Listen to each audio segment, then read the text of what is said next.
જેતપુરના સાડી ઉદ્યોગમાં ભાવ વધારાના કારણે મંદીનો માહોલ, સરકાર કાપડના ભાવ સ્ટેબલ કરે તેવી માંગ ડાઇગ એસોસિએશનના પ્રમુખે કરી રહ્યા છે। રાજકોટ જિલ્લાનું જેતપુર કોટન પ્રિન્ટિંગ ક્ષેત્રે વિશ્વ પ્રસિદ્ધ છે, પરંતુ છેલ્લા કેટલાક સમયથી આ ઉદ્યોગમાં ફરીથી મંદીનો માહોલ જોવા મળી રહ્યો છે, કારણ કે ઉદ્યોગમાં વપરાતા કાપડનો ભાવ સતત વધી રહ્યો છે। હાલ પણ કાપડના ભાવમાં મીટરે 4 રૂપિયાનો વધારો થયો છે, જેના કારણે આફ્રિકાના માલમાં અસર જોવા મળી રહી છે। કાપડનો ભાવ વધારો ઉપરાંત ખરીદી ન હોવાથી પણ મંદી જોવા મળી રહી છે। થોડા સમય પહેલાં કાપડના ભાવ સ્થિર હતા, પરંતુ થોડા સમયથી ભાવમાં વધારો જોવા મળી રહ્યો છે। જેતપુરમાં નાના મોટા થઈને 1400 કરતાં વધુ કારખાનાઓ આવેલા છે, અને જેમાં પણ ઘણી બધી કારખાનાઓમાં મંદી જોવા મળી રહી છે। મંદીની આ હાલતનું મુખ્ય કારણ જોવા જઈએ તો આ ઉદ્યોગની મુખ્ય જરૂરિયાત એવા કાપડના ભાવમાં વધારો થઈ ગયો છે।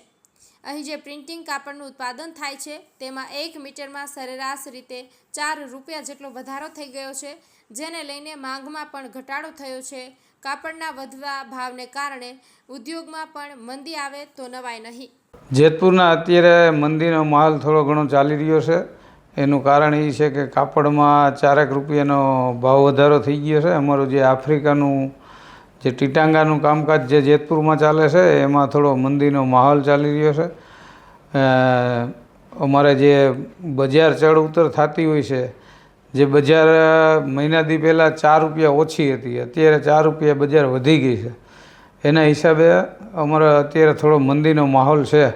અત્યારે આમ જોઈએ તો વરસાદની સિઝન પણ છે, એટલે અમારું કામ પણ ઓછું થાય, પણ આવતા દિવસોમાં અમારી સિઝન નીકળવી જોઈએ, કારણ કે અમારી પૂજાની ને આ અંતે ને દિવાળીની બધી ગરાગી હવે ઓગસ્ટથી નીકળશે।